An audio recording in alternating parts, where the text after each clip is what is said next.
Good morning. Chalice lighters, you are a little early. First we greet our neighbor and there's the introduction and then you come up to do the chalice, but you may hang out there as long as you like.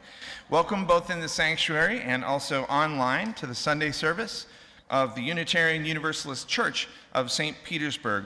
We're on the unceded ancestral lands of the Tokobega and Seminole Native people. My name is Ben Atherton-Zeman. I am the minister here, and I am thrilled to be joined today by so many worship leaders. Deb is leading a merry band of musicians, stringed musicians and singers, and one percussionist. I'll try my best. Aaron Cassette, of course, is on piano. And we have a wonderful worship associate. Dani Blye is here this morning. Good morning, Dani. Thanks, Ben. Good morning, everyone. Good morning, Dani. If you want a church which values diversity, which strives for synergy, and practices compassion, a church which encourages the development of community as well as self, I have good news for you. You may have found your church home. Thanks, Dani. And we have one announcement today, and it's more of a teaser than an announcement. The minister search team is here, and they are going to have a longer announcement than this announcement at the end of the worship service. Who's here on the minister search team that wishes? There they are. Please give them a round of applause for your hard work, minister search team. Thank you. You can read the rest of your announcements in the order of service or in our weekly newsletter. As Unitarian Universalists, we are a people of diverse beliefs, but we share a common faith, a faith that every person is worthy of love, that what we do in this world matters, that we are connected to one another and to the earth. Whoever you are, wherever you are on your journey, you're welcome here. Yes. And we want to give a special welcome to any newcomers. I got to chat with a couple of you. You want to give a little wave if you're a newcomer, a relative newcomer? Hello, waving people. Now, I have a microphone down there. I'm going to go down and get it in a second. And during the time it takes me to walk down those stairs, decide whether you want to talk into it. We would love to hear a little bit from you, who you are and why you're here. But that can be terrifying, so you don't have to do it.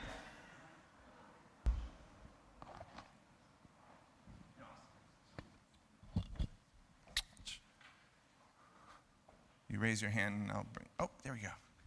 Thanks, Barbara. I'm Barbara Bird from Tampa, and we used to belong to the Clearwater Church, so we came over here to see what St. Petersburg was like. Great. Welcome, Barbara. Welcome, Tom. Thank you. Jim. Oh, you're just saying hi. Jim's just waving to me. I'm like, Jim, you're not new. You've been here before.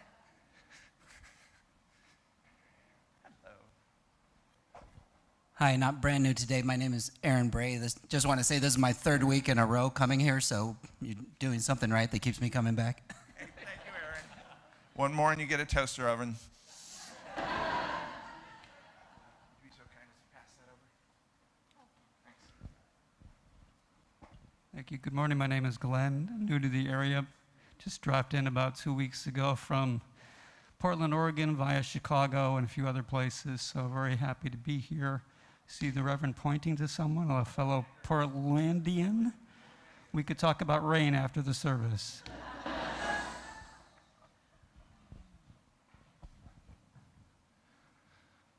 I'll go to you next. Good morning. My name is Jennifer, and this is Johnny. I'm born and raised here in St. Pete, and Johnny's from Buffalo. And we are the ones that you guys help feed us. Unfortunately, we're down on our luck, and we appreciate all you guys' proceeds and help. Thank you. I'm so glad you're here. We have food, but you have to sit through me for like an hour and other people too. But then we'll have food and coffee afterwards. I'm really glad you're here. Hi, I'm Xander. Hey, Xander. Okay. Welcome, Xander. No one else in that crew wants to introduce themselves? No? Okay. Welcome, Xander and unnamed friends. Okay. Hi. Do you want to say something? I'll say hi, everybody. No? Nice to wave. All right. We appreciate you silencing your cell phones. Regarding masks, we encourage you to wear one as you are comfortable. Let's take a moment to greet our neighbors. Remember to please get consent if you're going to hug them or shake their hand.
As Isabel and Nora help Gordia light our chalice, please give voice to our shared connections by saying our covenant together. The words can be found in your program and online in the text chat. Love is the spirit of this church, and service its law. This is our great covenant, to dwell together in peace, to seek the truth in love, and to help one another. Now please rise as you are willing and able for our first hymn, Enter, Rejoice, and Come In. It's hymn number 361 in the gray hymn book. And many thanks to Deb for leading our hymns today and for singing our anthem.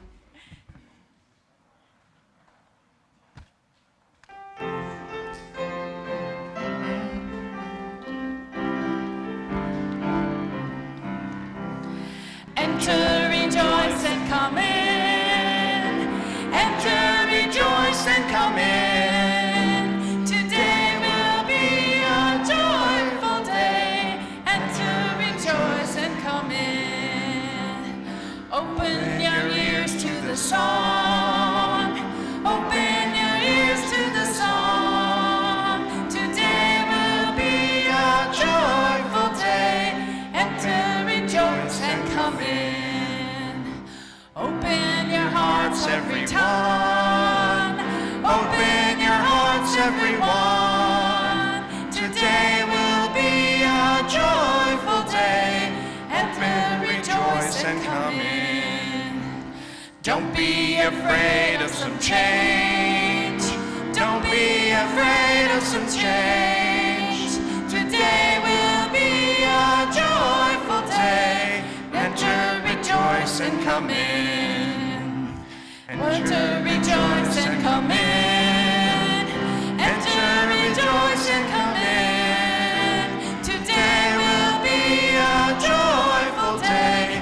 Enter, rejoice, and come in. You may be seated.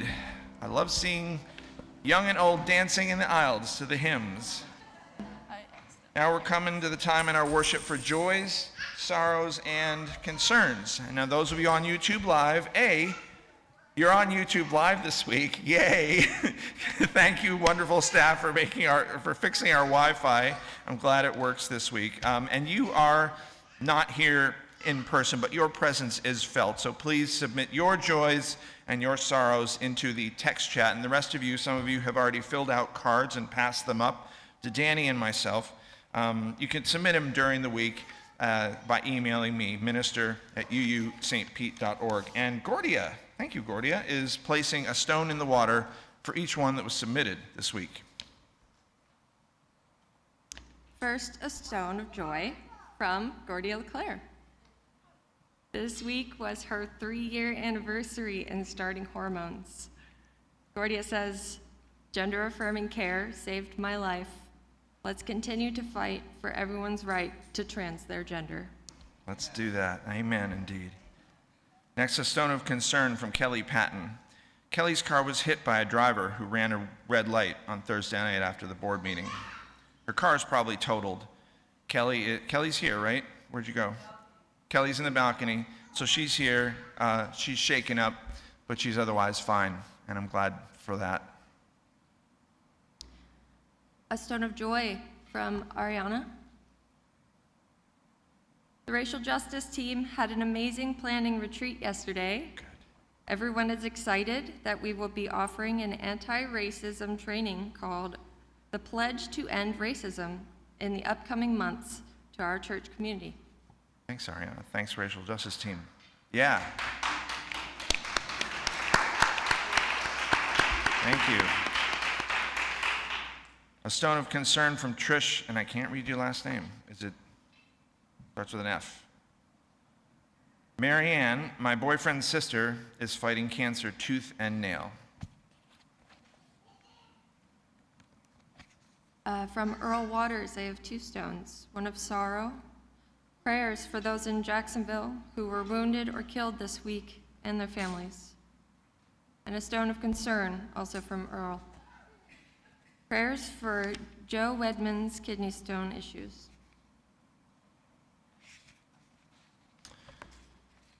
So let's bring to our mind and hold close to our hearts those in Jacksonville, Joe and his family, Marianne, Trish's boyfriend and sister, Kelly as she recovers from her car accident, all of those known and unknown who are facing challenges and health concerns. Now please join us for this responsive reading that we started doing, written by John Motter. Your part is in italics. May our hearts not become calloused by the never-ending incidences of oppression and hatred that so many face each day. Rather, may we keep our hearts open to the positive efforts so many people trouble in the world.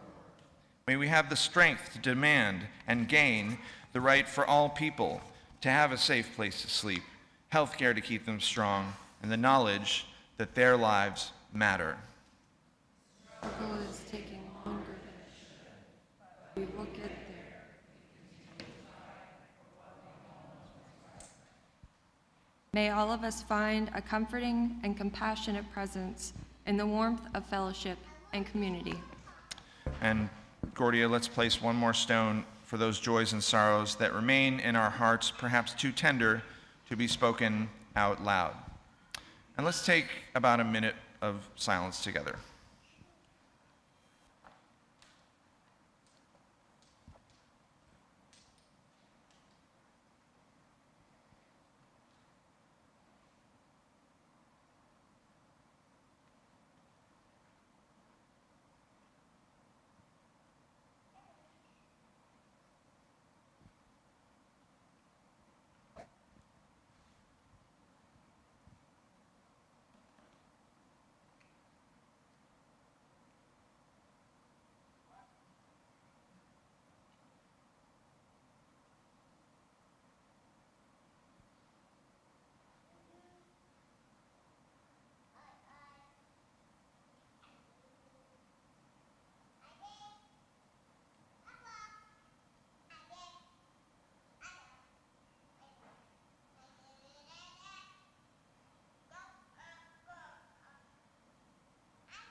Relative silence anyway. The music of young voices is always welcome to my ears. Let's remember this mystery. Mysteries that we're connected even when we feel apart. So let's rejoice in our beloved community that makes of the many one. So may it be.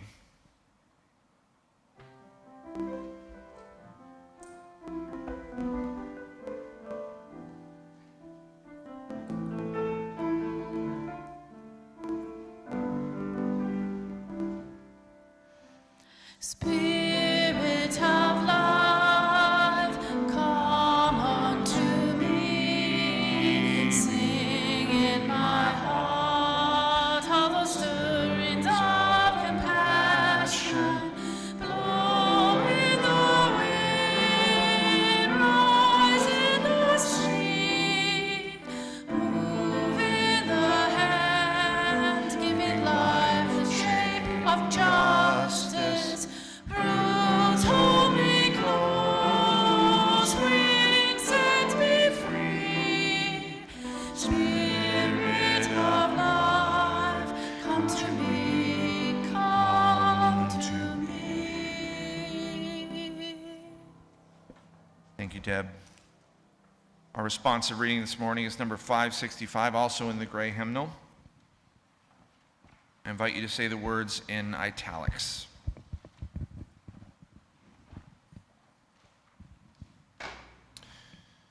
Always it is easier to pay homage to prophets than to heed the direction of their vision. It is easier to venerate saints.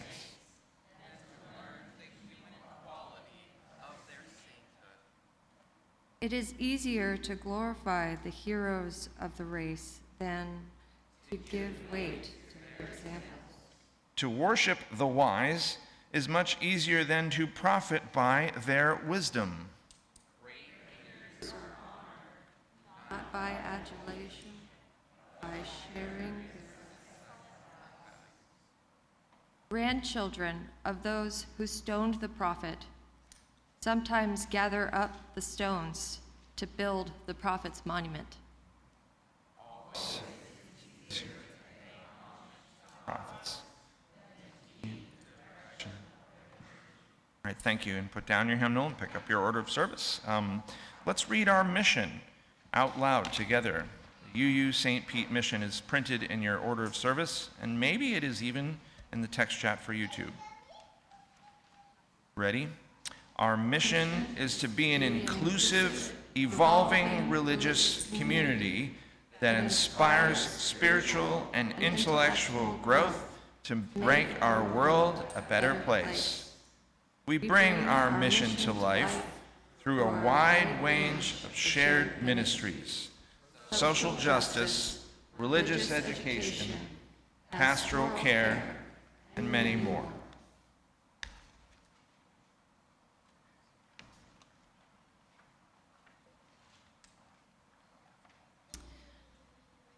What does it mean to be a person and not a role? Who am I beyond my roles? What even are my roles? To this last question, each one of you would likely have a different answer for me. And to each of you, I would have to say, you're a little bit right.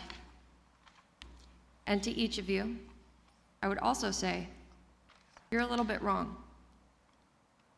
Throughout our lives, we take on a myriad of roles. Some of mine, while I'm currently a worship associate, a horticulturist assistant, I am neurodivergent, queer, someone's partner, sibling, friend, and so on. But roles are not what defines a person. Many of us learn this when we realize that our parents are people too. A human being is complex, multifaceted, undefinable by words alone. Yet, so often, our minds convince us that someone could fit into the confines of a category. We so easily forget one another's humanity amid the many labels and titles and social niceties in our lives. In my role as horticulturist assistant, I'm often asked by clients a common question: how are you? It was a painful lesson in my life to learn that I may not answer this question with candor. If I were to voice my woes, it would be perceived as impolite. I have learned that this question is nothing more than the prompt for a social ritual. While I do take great comfort in ritual, in scripts, in predictability, I'm still confused by the custom and saddened by the mindlessness of such an exchange. We so easily forget one another's humanity. Each living being, right now, existing outside of ourselves, is experiencing a life which is as infinitely complex and vivid as our own. This very moment, each one of you is perceiving me through your own lens, interpreting my roles through your own understanding, seeing me from each your own distinct place in this sanctuary. But I am more than a worship associate. I am more than a horticulturist's assistant. I am more than neurodivergent. I am more than queer. I am more than someone's partner, sibling, step-parent, kid, or friend. I am more than a client, or patron, or pedestrian. I am more than just an extra in someone else's story. My role is not concretely defined as your worship associate. What is concrete is the inherent dignity and worth of each living being in the majesty of our interconnectedness. Albert Einstein is credited with saying, quote, "I treat everyone in the same way, whether he is the garbage man or the president of the university." My hope is that, like Albert, we may all strive to remember the human beyond the role, to see one another without judgment, and to treat all beings with compassion.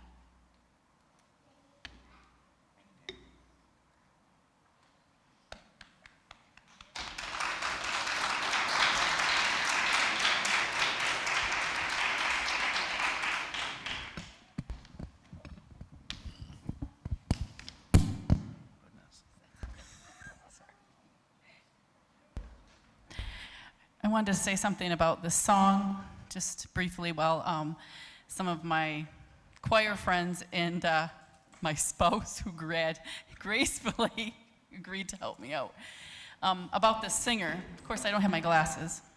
Can you hand me my glasses? The singer's name, who wrote this song, her name is Alison Russell. And she's a Canadian singer-songwriter, musician, activist. She was born in Montreal to a Grenadian father and a Scottish-Canadian teenage single mother who struggled with postpartum depression and schizophrenia. Alison was in a foster care home for a time until her mother married and was able to regain custody.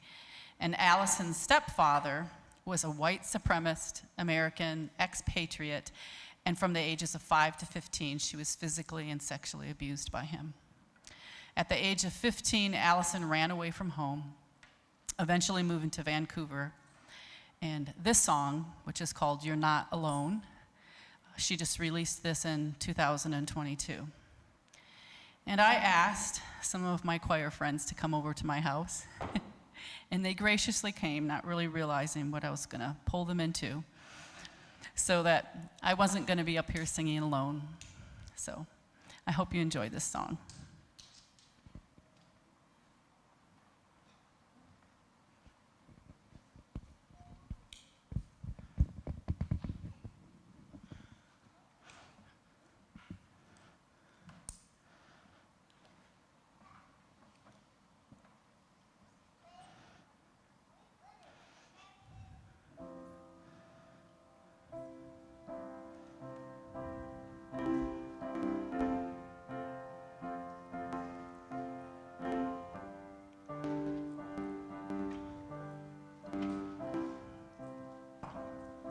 Hey, my little evening star, how bright you are.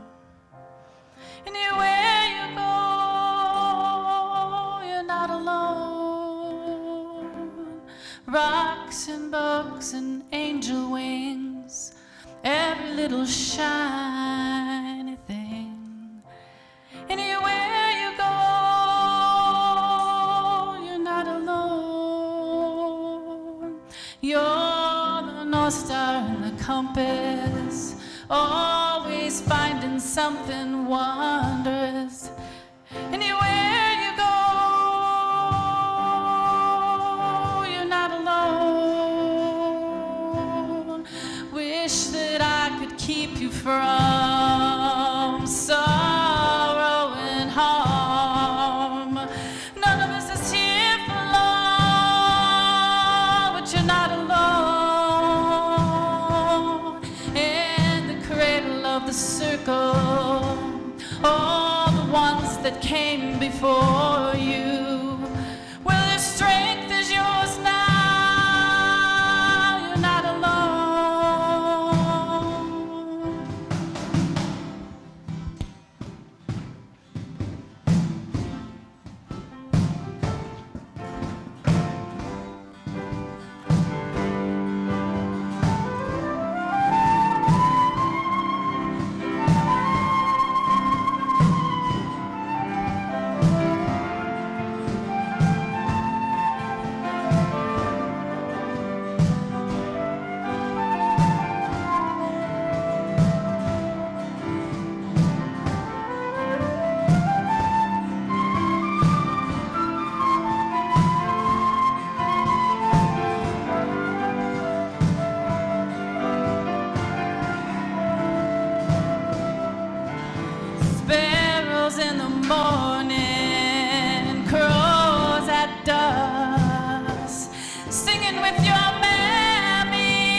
Thanks, friends.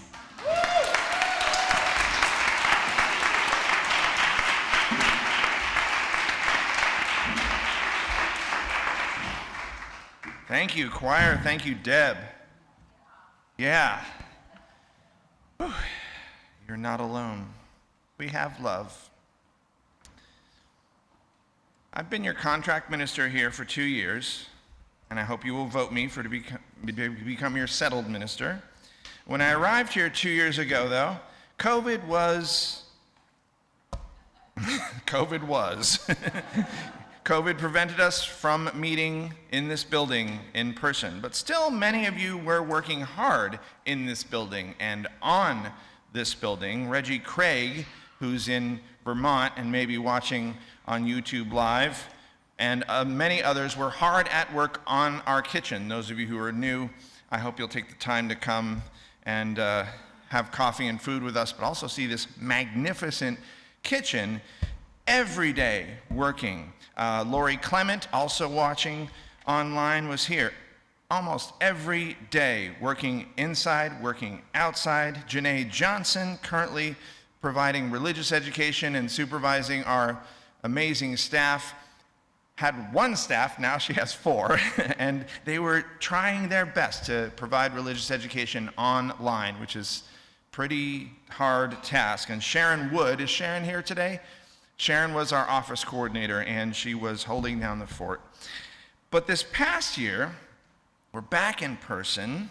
We're getting used to it. Many of you have joined. Many of you have taken leadership roles. Our worship team has shaped these services using a shared ministry model. Lori Clement has been joined by Jeff Bambro. Is Jeff here? Jeff is here also now every day, along with Lori when she's in town. Much of our ministry that had been previously siloed, the responsibility of 1 or 2 people, is now spread out. The work is that of a team or of a committee. Yet there remains much work to be done. And by doing these essential jobs of shared ministry, we risk being lost in those roles rather than remembering why we originally came, why we're doing the roles. So when I see Vonda, I ask her about choir things or maybe the membership team. When I see Aaron, we talk about the hymns and the anthem rather than his recent loss. When I see Todd, I usually ask him about worship team things rather than saying, "How are you, Todd?" When I see Trish, is Trish here? When I see Trish, oh, hi Trish. I meant the other Trish, but hi Trish. I meant Trish, our treasurer, because when I see Trish, our treasurer, I'll have questions about finances and I'll forget to ask about her dog Maybelline. Okay, that one's a lie. I always focus on the dog. So when Trish is here with Maybelline, it'll take me a while to actually get to Trish because I'm saying hi to Maybelline. But you get my general point, right? And it was Todd who first noticed this pattern, our intrepid worship team chair. He noticed this pattern, he brought it to my attention, and he said, we should have a church retreat where we just get to be with one another as people rather than the roles we play here at the church. Who was at that retreat? A lot of you were here, yeah, at that retreat. I told him that was a fantastic idea. And wouldn't it be nice if someone led such a retreat?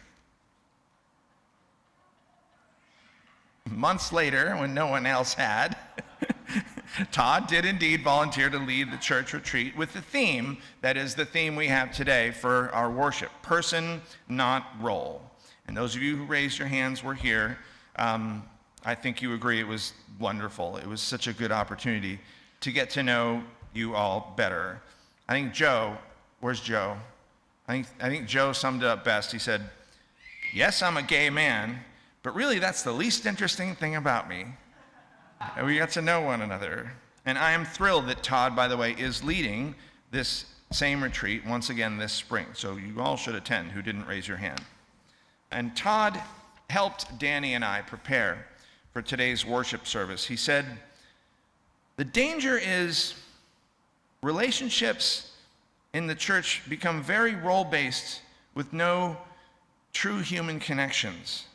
Burnout arrives in such a practice, he said, not to mention hurt feelings, avoidance, and unkindness.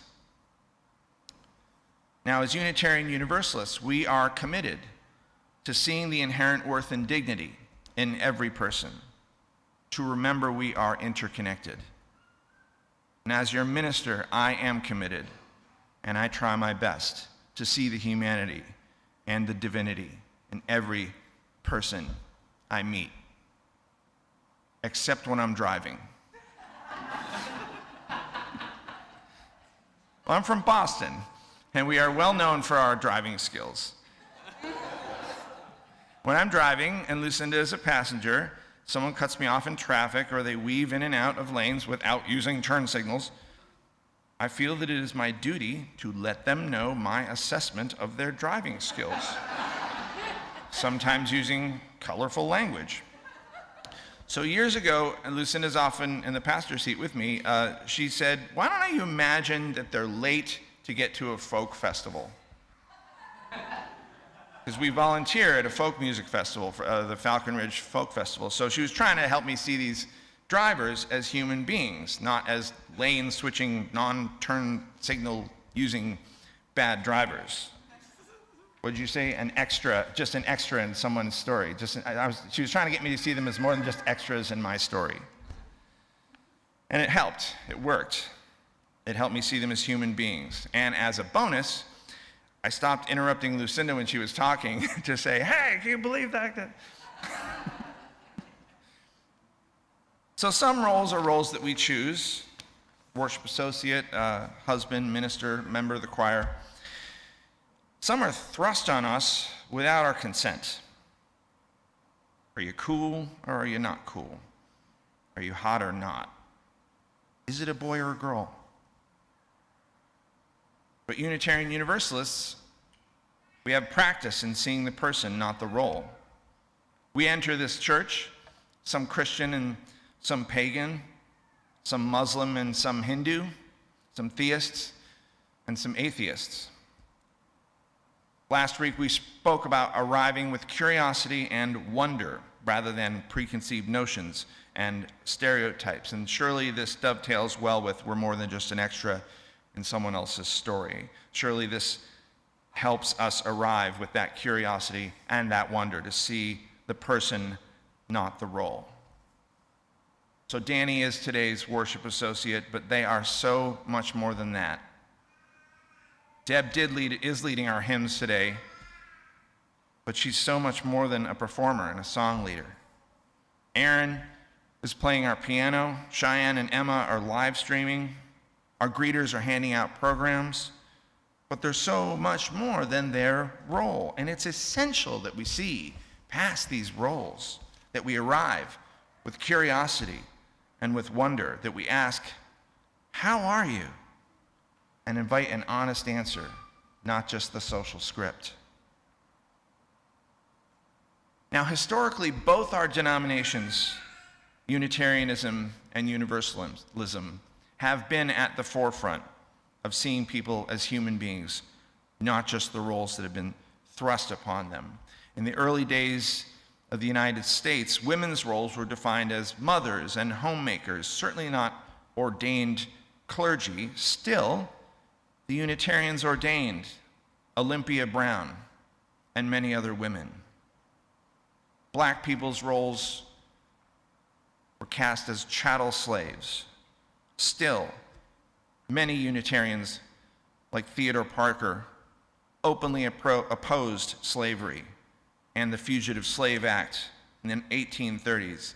And in the 20th century, black Unitarians like Ethelred Brown, Mark Morrison Reed, and Kiama Rahman achieved ordination despite rampant racism in our country and in our denomination.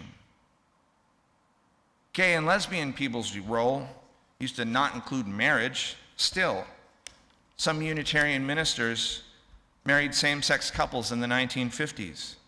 Today, LGBTQIA plus people in our denomination have defied expected roles. And one of us is now our UUA president, the Reverend Dr. Sophia Betancourt. Our theme for these August worship services has also been person, not role, the theme that we have for today's worship service. And the theme for September is the gift of welcome. So thank you, Deb, for choosing the perfect hymn to bridge the two. Enter, rejoice, and come in. It's so cheerful. Enter, rejoice, and come in. So catchy. And da da da. I feel seen. I feel welcomed. Open your hearts to the song. I feel held. I'm seen as me, not just as my role. Open your hearts, everyone. And then just when we're relaxed, we're bouncing along to the beat. Don't be afraid of some change. It sort of sneaks that one in there, doesn't it? And really seeing someone past their role, really welcoming someone, it's going to bring about some change. That's not always comfortable for some of us. Again, I've only been here for 2 years, but this church is evolving into one with more young people, more young adults, more LGBTQIA+ people, more non-binary people, more BIPOC people. Remember, BIPOC means Black, Indigenous, people of color. And some of you who are young, who are BIPOC, who are non-binary, you tell me you sometimes don't feel seen here, don't feel held. You experience micro and macro aggressions from others at the church. You know they mean well, but it gets tiresome when it happens over and over again. You're seen for your role, not as you. And some of you who are not BIPOC, who are not young, who are not non-binary, tell me you don't feel seen, you don't feel held. You tell me you don't mind working to stop white supremacy, but sometimes you've said, we just want to be comfortable. I understand. I see you. I am holding you. I love you. We all like to be comfortable. And I'm not really questioning the word comfortable. I'm questioning the word we. Because if we includes Ariana, then we can't be comfortable until Black Lives Matter. If we includes Joe, then we can't be comfortable until LGBTQIA+ people are free from hate crimes. If we includes Gordia, we can't be comfortable until Florida law doesn't label her a child abuser just because she's trans. If we includes Dani, if we includes Emma, if we include Cheyenne, we can't be comfortable until Florida returns abortion rights to all Floridians. It was 60 years ago tomorrow, exactly 60 years ago tomorrow, that the Reverend Dr. Martin Luther King Jr. delivered his I Have a Dream speech to a crowd of 250,000 people in Washington, D.C. And since then, many people have put King into an unchosen role, what Reverend Jesse Jackson calls the harmless dreamer. Children's books have been written about King. They're terrible. They erase his commitment to ending poverty, to ending war, to ending militarism, and they focus on this vague and really harmful message that maybe someday none of us will see color. But it was in 1967 that Dr. King said, our only hope today lies in our ability to recapture the revolutionary spirit and go out into a sometimes hostile world, declaring eternal hostility to poverty, to racism, and to militarism. With this powerful commitment, he said, we shall boldly challenge the status quo and unjust mores, and thereby speed the day where every valley shall be exalted and every mountain shall be made low. Those are not the words of a harmless dreamer. Person, not role. Now, these past few weeks have been hard, and especially hard for some of us here. Thank you, Ann Seidel. Just this morning, Ann posted the perfect poem that I needed, and that I think many of you need. It's written by Amanda Gorman, and it's called Hymn for the Hurting. It says, it's a hard time to be alive and even harder to stay that way. We're burdened to live out these days while at the same time blessed to outlive them. This alarm is how we know we must be altered, that we must differ or die, that we must triumph or try, that while hate cannot be terminated, it can be transformed into a love that lets us live. One of you told me this week, you were surprised at the amount of love and attention that was being given to you during your particular time of need.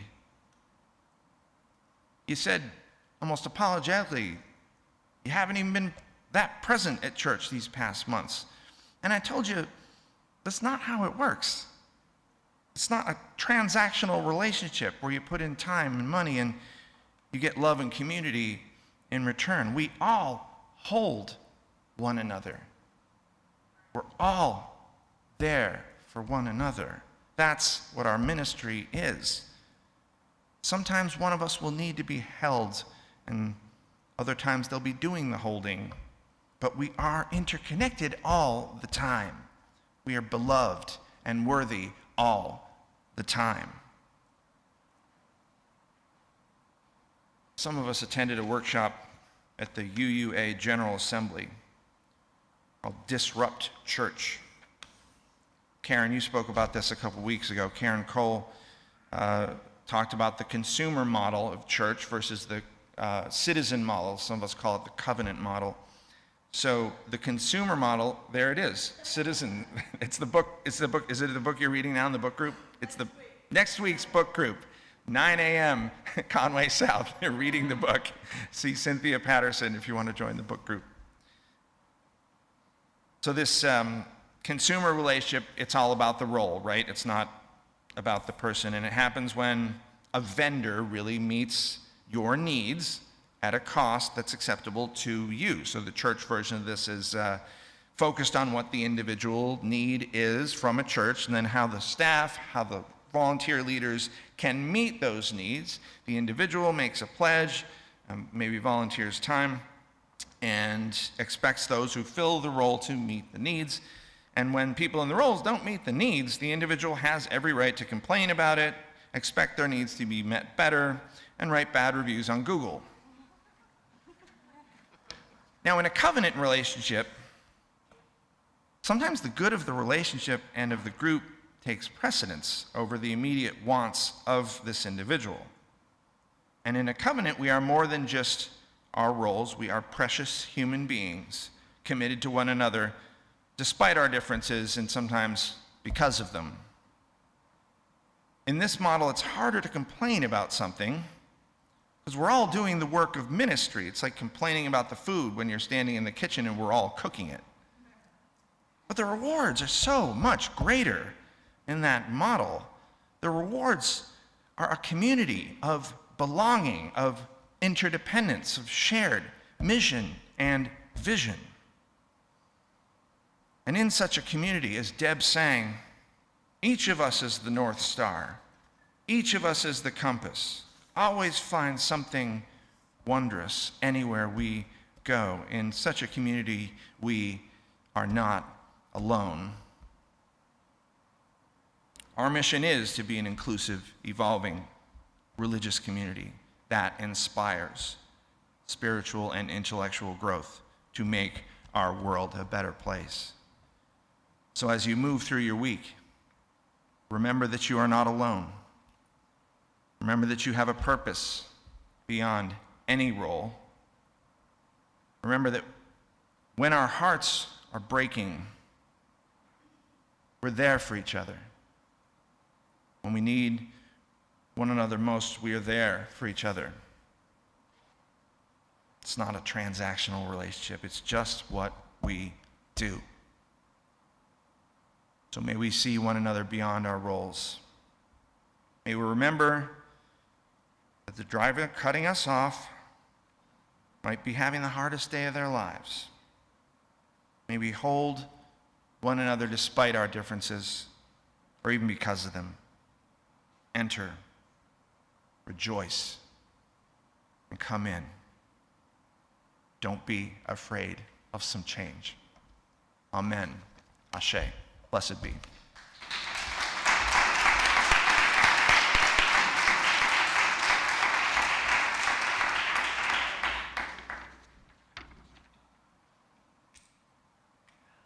Beautiful then. We gather this morning to share of ourselves, to listen to how our friends are faring, to provide support to those in need, or get words of encouragement when we are feeling low. We form a community that recognizes that our individual journeys are strengthened when we journey together. For many of us, our time today will give us the sustenance we need to make it through the next week. Let's now offer what monetary gifts we can to ensure that we take care of this building, its people, and by extension, our broader community. This Sunday is Share the Plate Sunday. Half of the undesignated offerings will go to help with school needs for the South Side Bridge and the kids that help there. In the sanctuary, the offering will now be given and received.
Please rise in body and spirit for our closing hymn, Life Has Loveliness to Sell. It's number 329 in the gray hymnal.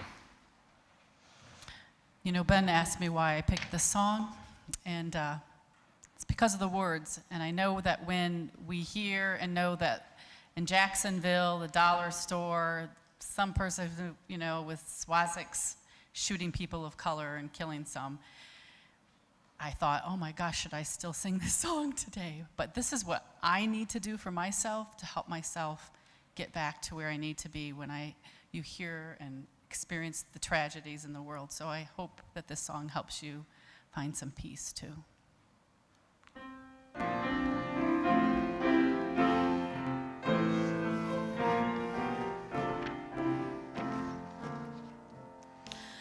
Life has loveliness to sell, all beautiful and splendid things. Blue waves whitened on a cliff, soaring fars and sways and sings, and children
invite you to remain standing as Dani extinguishes our chalice. The words to UU St. Pete's chalice extinguishing are in your order of service online.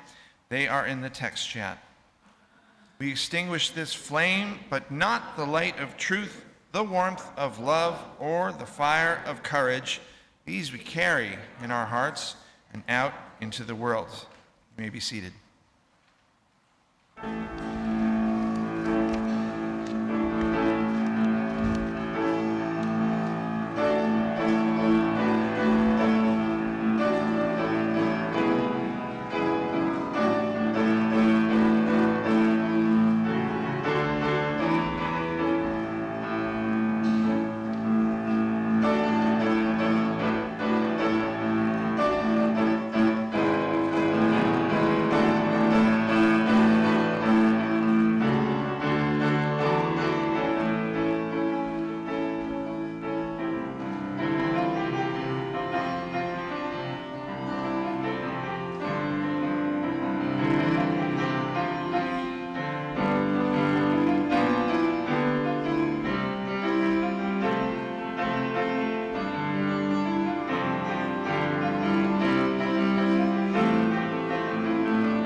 Before we disperse today, I invite you to stay present with me, to close your eyes and breathe with me through this simple meditation from His Holiness the 14th Dalai Lama. As you breathe in, cherish yourself. As you breathe out, cherish all beings. May it be so.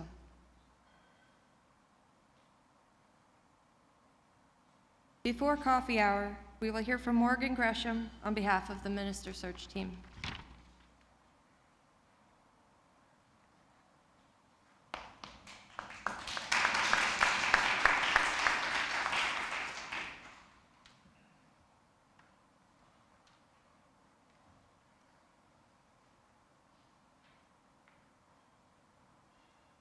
Thank you all for your patience. We know information travels both fast and slow, so we wanted to make sure that we got this information out to you as soon as possible. The Minister Search Committee is in the process of compiling our report to the congregation.